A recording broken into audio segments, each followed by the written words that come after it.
Welcome to the Cook's Canvas, the Traveling Chef. I'm your host and chef, Linda Isaacs from Sand Gap, Kentucky.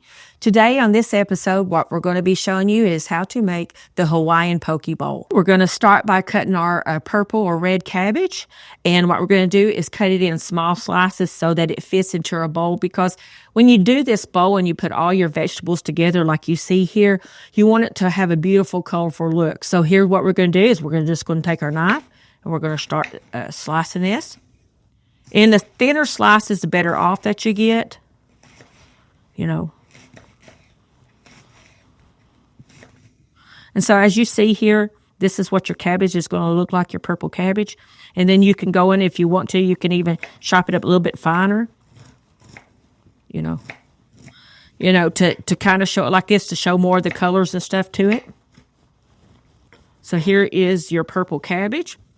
The next thing we're going to look at is that you can buy whole carrots and cut those up, or you can buy a pre-cut carrot that's basically just as long as you buy a good quality carrot and that it has good flavor to it.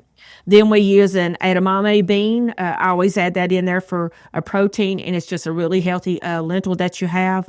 It's traditionally used in this dish. It's also used in many Asian cuisines.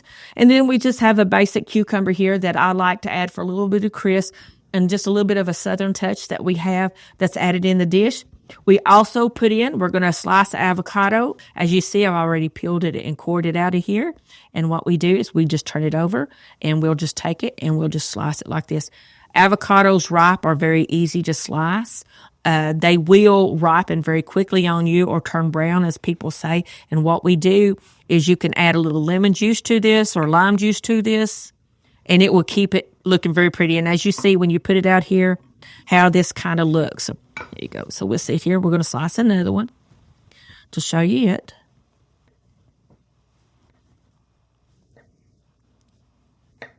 Avocados are one of the superfoods that's out there nowadays. And what you want to do is you can incorporate it, of course, in Mexican food or Hispanic food. It's typically used in guacamole. You can add a little garlic to it. You can add some tomatoes, diced red onions in it, mash it up. It is really good, healthy food. You can put it on now. A lot of Californians put on what they call avocado toast. And they just cream the avocado up and put that on a good quality piece of bread, an artisan bread it's got a lot of whole grains in it, and they use it out there. But as we go through, some of the things we're going to show you is how to make those dishes that are simple but are healthy for you. So we'll finish up right now by cutting our avocado. And when we come back, we're going to be cutting up our bok choy. Discover the artistry of Rosewood Pottery Studio, led by renowned potter Roxanne Wolf, located on Taylor's Fork Road in Richmond, Kentucky. Their full-service community studio offers hands-on pottery classes for all skill levels, from surface decoration to advanced wheel throwing. Roxanne brings creativity beyond the studio, working with seniors and cancer patients to share the healing power of pottery. Stop by to explore a wide variety of finished works in-store or sign up for a class today. Welcome back to the Cook's Canvas. I'm Chef Isaacs, your host, and what we're going to be doing right now is we're going to be chopping our bok choy. Bok choy is in the cabbage family. It's a very healthy dish that is used a lot in Asia and countries such as that, but it's a really healthy vegetable that you have. It grows very easily. We also have cut out the longer white stems on it for cutting up and making it better. We do use the leaf on the greens on it. And what we're going to do is we're just going to kind of bunch it up.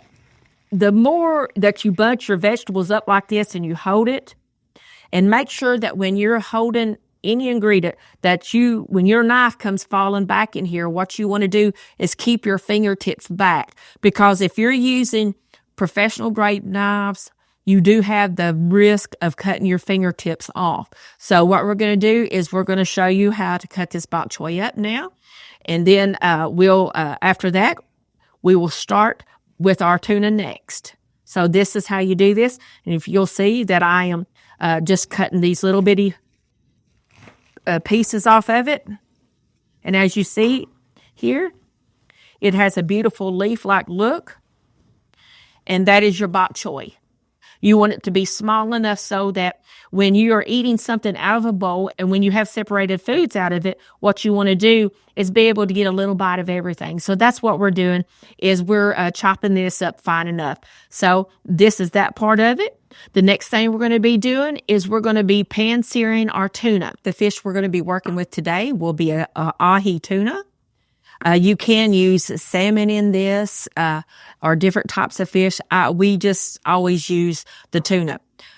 One of the things that I want to explain to you when you're making a poke bowl is the different types of fish as far as tuna is required. In this bowl that we're doing, we're going to pan sear our tuna. You cannot use raw tuna. It has to be sushi grade, sashimi grade tuna. You cannot purchase that at your local food stores. You would have to go to a fish market and ask them specifically for sushi grade tuna, ahi tuna, or you would have to go to an Asian market where they would have that on hand and they know what that is. There is a risk that if you eat raw tuna like this, that you will get sick. So I cannot express importantly enough that making sure that unless you use a sushi grade tuna raw, that you always cook it and pan sear it. And that is our tip of the day. Okay, now what we're going to do, we're going to start cubing up our tuna. So what I do is I take it and I will just gently slice it down into smaller strips and chunks.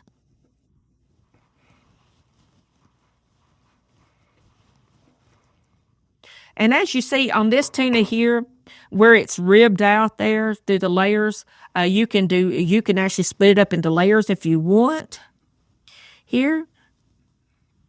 And we're going to just kind of cube it up here is what we're going to do. And you want to always make sure that your bites of tuna are easy to put on a fork and easy to put in your mouth. You never want to do it oversized and things like it. In reality, it does help with portion control when you're eating. It slows you down eating. It's just healthier for you. And as you see here, we're still putting these little chunks in here. Now that we've cut and diced our tuna up, the next thing we're going to do is we're going to pan sear it. Tuna is a fish that is very easy to cook. It doesn't take a long time, but the importance is cooking it through. So we'll start with the sesame seed oil, and then we'll add a little bit of soy sauce into it for flavor, and then we'll do some white sesame seeds on it to cook this fish in. Now what we're going to do is we're going to pan sear our tuna. So we're going to put the pan here on like a low heat. You want it low heat to, slowly heat it. I do have a sesame seed oil in here. We're going to start searing our tuna. What I do is I kind of just put it in there a little bit at a time. As you can see, you can always hear the pan starting to sizzle. I do separate mine out because in this dish, you're not using a whole lot. So you can kind of just use the tuna here. And just what I do is I just move it around my pan. Depending on what pans you can use, like I'll use a ironclad one that is, it's got an even heat distribution on the bottom of it. You can use a nonstick pan. I've used everything from, in the beginning, Walmart pans to Williams-Sonoma pans. So now, Cuisinart pans are a lot of the ones that I use now. They're more affordable when you're just starting out as a chef and as a cook, and it gives you the good heat distribution on it. So we're just going to continue working with this tuna here. And as it pan sears here, what we're going to do now is, now that we've got it in here, we're going to add a little bit of our toasted sesame that we're going to put in here. It's a white sesame seed, and we're just going to toast it in here. We're going to add just a little bit of soy sauce. And it's about a teaspoon is what I'm going to add in. And as you hear, that just sears that in more. It brings a lot of flavor to it. One thing that you should all be aware of is never to overspice, to oversauce a vegetable or fish.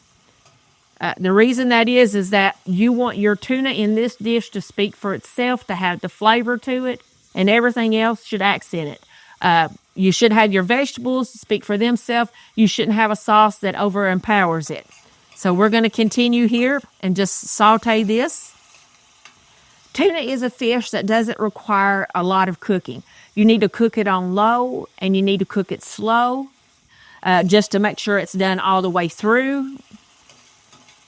You know, and it's like I say, we just kind of pan sear it through here to give it the color. As you can see here, it is producing a good color to it. We should never overcook this fish. You know, you don't want to burn it or anything like that. That's why when you pan sear anything, you should be constantly working with that meat. You want to constantly make sure the temperature stays accurate in the pan, even when you turn it, because that can change the temperature of the pan. And just keep, moving it around, and it will cook as you move it around. When you cube it, it's going to cover all those sides, and it's going to cook through as long as you're keeping an even temperature in that pan. And that's what we're doing. We're working on that. I'm going to add just a little bit more sesame seeds because I do like the color and the flair of them. They're just add a nice little bit of flavor and a little bit of crunch to it. We already have the sesame oil in the pan that is made from the sesame seeds. So, and see right here, we're already almost finishing searing this tuna. One thing that you do need to know as you're learning to cook is knowing the temperatures of what meats and vegetables that you cook, what are holding temperatures. One of the future episodes that we have, we'll do a segment on that and teaching you how to ensure that if you're cooking beef, fish, chicken, pork, that we keep them to the temperature that is healthy and safe for you. So, okay, so see, as you see right here, the tuna's done, so we're going to turn it off. And we're just going to set it aside for right now. The next thing we're going to be doing is we're going to be talking about our rice. The rice is one of the main ingredients. It's the filler that's in the dish that completes your meal and fills you. What we're doing here is we've used just a basic white rice. You can get an instant rice from your local store. You can use a jasmine rice in it. You can use a sticky rice. You can use a brown rice in it. It's just whatever your flavor choice is. To me, for this dish, we just did a basic white rice, and we prepared it to the box directions for it. What we're going to do now is we're going to make our sriracha mayo for the poke bowl dish, and we'll also have a hoisin sauce that you have an option of using it, and I'll talk more about it. But let's get started on our sriracha mayo. The first thing you're going to do is you're going to take a half a cup of mayonnaise, and I'm very particular about the mayonnaise that I use because the quality of mayonnaise that you put in dishes really outweighs the quality of taste and flavor that it has. Whether if you're putting mayonnaise in a cake, you're doing it to put on in chicken, if you're creaming up a dish with it. I use Duke's mayonnaise. They are one of the best to me out there. If you're buying it at a grocery store level or even at a food store level, they really do bring great flavor to a dish. This is a great mayonnaise to use if you're not at a commercial store where you're buying a whole egg mayonnaise or a whole mayonnaise. So with this, what we're going to do is we put our mayonnaise in there. I'm going to add just a teaspoon here of sriracha. Now, sriracha is very hot. So you can, if you want it more spicy, add more. If you want it less spicy but flavorful, just use about this. And this is what this is. And we'll put that in there. The next thing that I'll add is this is a heavy whipping cream. We're going to add just a little bit of it in there. And what we're going to do is we're going to start blending this. So you take your whisk and you'll just kind of just blend it up. Now you can add garlic in it if you want to. You can add, salt and pepper, which I use a little bit of cracked black pepper that I put in mine just for seasonal purposes. I put a good flavoring sea salt that's in it. I just put a little bit of that in there for flavoring. And it just takes a very little bit because the sriracha mayonnaise will talk for itself. And see, when you finish it, it looks just like this. And it's very simple. It's easy to make, but it does bring the dish to life. Now we're going to start assembling this beautiful dish. So the first thing we're going to do is we're going to put in your white rice. That's your filler in the bottom of this dish. And as you see, I kind of put quite a bit in it. And we just kind of like mound it up so that it looks like this. And then now what we're going to do is we're going to start adding our colors and our beautiful vegetables in. So we're going to add our edamame first. And we always just kind of put it to the side. You want to stack it up a little bit. Here where you have, it looks like this. We're going to add our beautiful purple cabbage in. And just add it along the side of it. And as you see, what we're doing is we're going to be covering the rice, but we're going to start mounting colors up on each other. The next thing we're going to do is we're going to put in these beautiful carrots. And a little bit can go a long way. Now, typically, I add more of the edamame because it's just another filler in the dish, and it's a really good protein to put in. We're going to put in a little bit of our bok choy that you've seen that we had. We're going to assemble it over here to the side. We're going to add in some of our avocado that we had here on the side of the dish here, as you see. I always like to put in 2 or 3 slices of cucumbers just for aesthetics and for flavor. You know, and so as you look, see, I've built this dish around. Now we're going to add our star, which is our tuna. And what we're going to do is we're going to take our pan-seared tuna and we're going to put this right in the middle of this dish, just like this. As you see how that all is cold for it all comes together and how this looks. This is a very filling dish. I mean, it's a good dinner dish to have, a good lunch dinner to have. It's very fulfilling, but it's also light. You wouldn't have to go to bed at night on a heavy meal. You could go back to work from lunch and have a great meal too. And what we're going to do is add now our sriracha mayo across the top of it, and we're going to add a little bit of the sesame to it also. So what we're going to do right now is we're going to take this sauce, and typically the sriracha mayo I always put in a pour bottle because it controls your pour. You're make to be able to dish to look very good, but it's you get it all across the dish evenly. So what we do is we just pour it like this right here across the dish. Okay, and the next thing we're going to do is add. Here are sesames on top of it here, as you see. It just adds more color to the dish. One thing I'm going to tell you about is this is a hoisin sauce. This is a fish sauce. Typically, somebody would eat it with sushi or sashimi, any kind of sushis and things like that. You can add this on top of this dish if you want to, just for a little bit extra. You can also, when you pan-sear your tuna, you can also add just a little bit of this in there, and it will give it another robust flavor.